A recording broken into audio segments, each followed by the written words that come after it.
Ready start. Paragraph.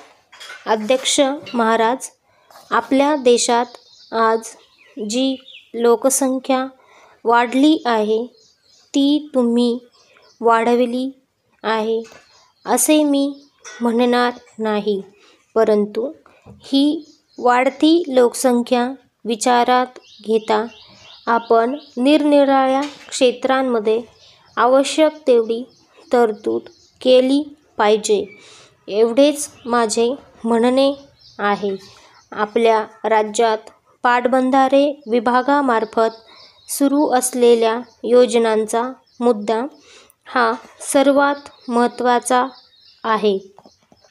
आपला भारत देश जरी प्रगतीपथावर गेला असला तरी देशाचा कणा असणाऱ्या शेतकऱ्याकडेही सरकारने आवश्यक तेवढे लक्ष देणे गरजेचे आहे. या महाराष्ट्रातील शेतकऱ्यांना आपण जर मदत करू शकलो नाही तर महाराष्ट्राचा कणा मोडून जाणार आहे. महाराष्ट्रातील जवळजवळ 70% शेतकरी हे निसर्गाच्या पाण्यावर शेती करतात.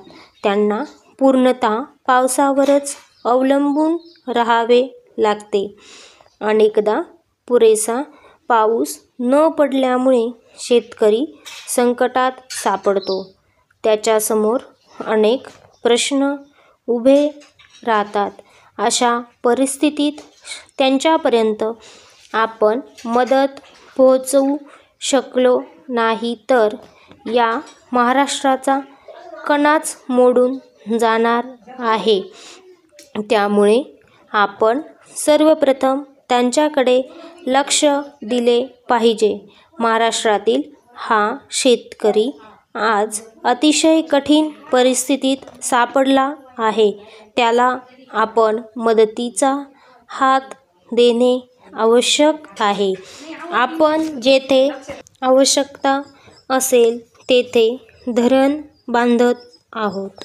असे असताना देखील आज राज्यातील जवळजवळ 70% शेतकरी पाण्यावाचून वंचित आहेत.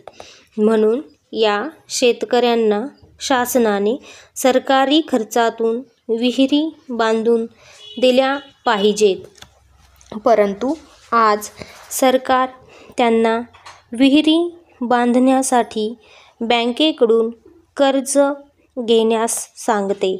त्या शेतकऱ्यांनी कर्ज काढून विहिरी बांधल्या तरी विहिरींना पाणी लागत नाही.